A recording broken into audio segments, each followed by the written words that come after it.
Handang isantabi ng House Prosecution Team ang pagpapa-inhibit sa mga senator judge na may kinikilingan o may bias sa impeachment trial ni Vice President Sara Duterte kung magiging sanhi lamang ito ng pagkaantala ng proseso. Humarap sa kauna-unahang pagkakataon sa pulong balitaan ang opisyal na tagapagsalita ng Kamara para sa impeachment na si Attorney Antonio O. D. Bucoy.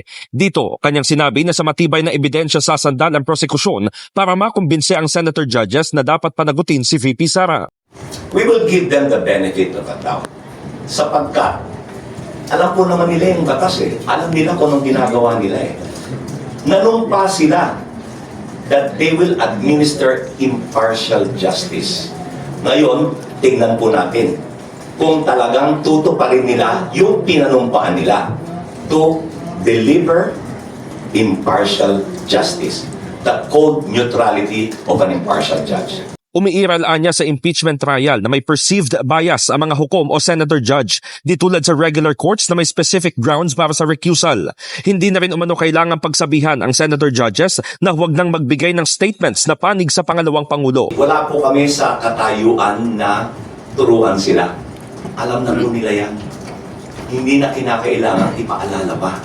Subalit, once umusad ang impeachment trial, meron hong gag order na nasa impeachment rules. Bawal magbigay ng mga opinyon, bawal magbigay ng mga pahayag ukol sa merito ng kaso, ang prosecution, ang depensa, pati na ang mga hukom.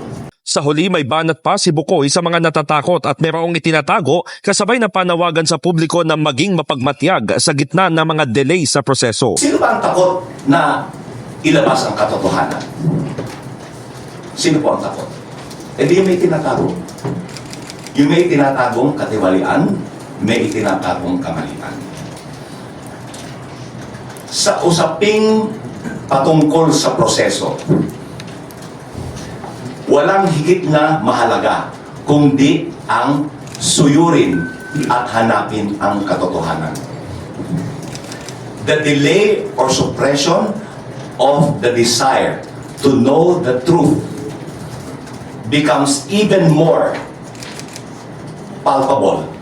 It becomes more compelling the longer that you delay or suppress the desire to know the truth.